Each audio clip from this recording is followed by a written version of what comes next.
Kalau kata penjabat internet cepat di Indonesia buat apa? Kayaknya ini ada bentarnya. Selamat datang di Anak Teknik Indonesia. Mungkin penjabat kita ngeliat dari kasus yang terjadi di Estonia, sebuah negara kecil di Eropa yang IoT-nya super maju dan digitalnya berkembang pesat, pernah lumpuh seketika gara-gara serangan cyber. Estonia adalah salah satu negara paling digital di dunia. Bayangin aja, di sana hampir semua layanan publik bisa diakses secara online.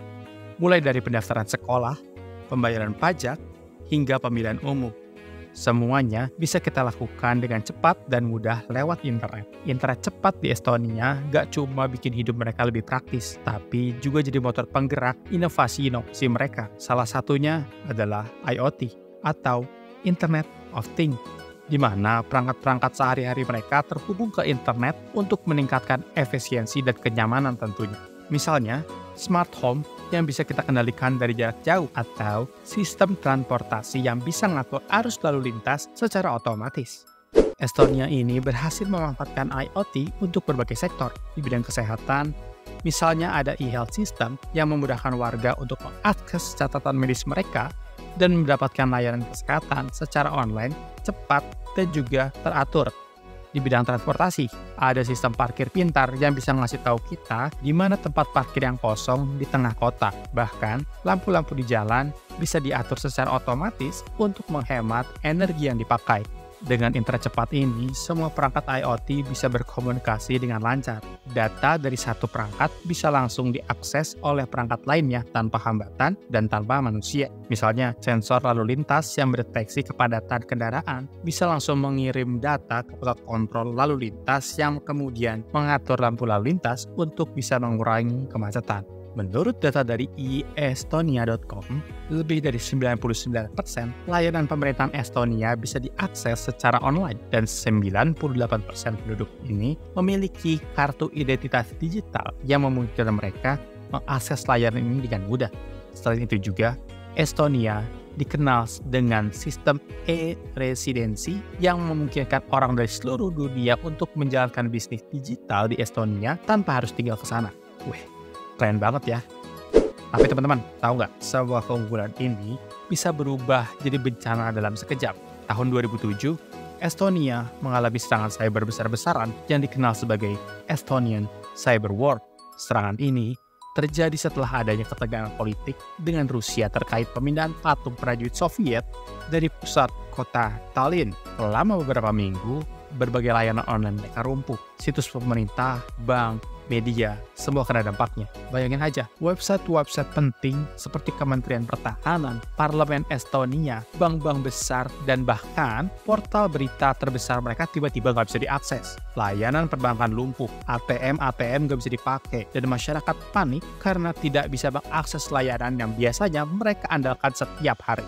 Serangan ini dilakukan dengan cara Distributed Denial of Service atau DDoS, di mana ribuan komputer yang terinfeksi malware di seluruh dunia digunakan untuk membanjiri server-server di Estonia dengan traffic yang luar biasa besar, hingga ini menyebabkan server-server mereka tidak bisa menangani permintaan tersebut yang sah dan akhirnya crash. Pastinya, dengan serangan cyber ini membuat Estonia sadar bahwa mereka harus meningkatkan keamanan cyber mereka.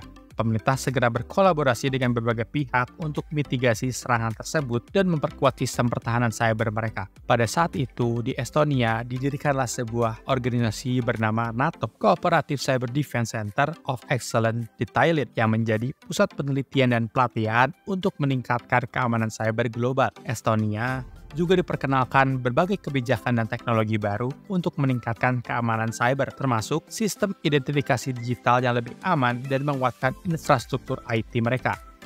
Mereka sadar bahwa pengembangan konsep data embassies, di mana data-data penting disimpan di server-server yang terletak di luar negeri untuk melindungi data tersebut dari serangan cyber yang mungkin terjadi di dalam negeri. Sekarang coba deh kita bandingin dengan negara kita, negara yang sering dikenal dengan negara open source. Indonesia juga pernah mengalami beberapa serangan cyber besar yang menunjukkan pentingnya keamanan cyber. Salah satu contoh yang signifikan adalah serangan ransomware WannaCry pada tahun 2017. Serangan ini menyebabkan beberapa rumah sakit Indonesia lumpuh, termasuk Rumah Sakit Harapan Kita dan Rumah Sakit Darmais di Jakarta. Sistem mereka terinskripsi oleh malware, mengakibatkan layanan kesehatan terganggu dan data pasien tidak dapat diakses. Menurut Badan Cyber dan Sandi Negara atau BSSN, sepanjang tahun 2020, terdapat lebih dari 495 juta serangan cyber di Indonesia. Ini menunjukkan betapa rentannya kita terhadap ancaman cyber. Serangan ini tidak hanya menargetkan sektor kesehatan, tapi juga sektor keuangan, pendidikan, dan pemerintahan.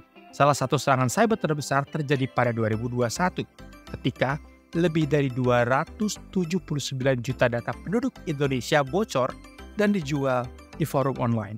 Data ini termasuk informasi sensitif seperti nomor KTP, alamat rumah, dan lain-lain. Ini menunjukkan bahwa perlindungan data pribadi di Indonesia masih perlu ditingkatkan. BSSN telah berupaya meningkatkan kesadaran dan kapasitas pertahanan cyber di Indonesia. Mereka meluncurkan berbagai program pelatihan. Kalau kita lihat dari pengalaman Estonia dan Indonesia, kita bisa ambil beberapa pelajaran penting. Pertama, internet cepat dan teknologi canggih memang bisa bikin hidup kita lebih mudah dan efisien, tapi ingat kita juga harus bisa siap menghadapi resiko yang mungkin muncul. Yang kedua, keamanan cyber harus jadi prioritas utama. Semua perangkat IoT dan sistem online harus dilindungi benar-benar dengan baik untuk mencegah serangan cyber. Kita juga harus terus belajar dan beradaptasi dengan ancaman baru yang mungkin aja akan muncul dan mungkin lebih canggih dari sekarang. Jadi untuk teman-teman semuanya, internet cepat bukan untuk streaming video atau main game online aja ya Pak, Ibu. Di balik itu, ada potensi besar dan inovasi dan kemajuan. Di balik itu, ada potensi besar untuk inovasi dan kemajuan, tapi juga ada resiko yang harus kita waspadai. Jadi sekarang yuk, kita belajar dari pengalaman Estonia dan juga pengalaman dari serangan-serangan cyber Indonesia sebelumnya, supaya kita bisa meningkatkan kesadaran kita tentang pentingnya keamanan cyber. Sampai jumpa di cerita-cerita menarik berikutnya. Oh iya, kalau kalian punya pengalaman dan pendapat tentang internet cepat dan keamanan cyber untuk apa, coba deh share di kolom komentar ya. Dan jangan lupa untuk like, komen, dan subscribe. Dan oh iya, aktifkan juga tombol loncengnya untuk konten-konten anak teknik lainnya. Stay curious and stay safe, anak teknik Indonesia. See you.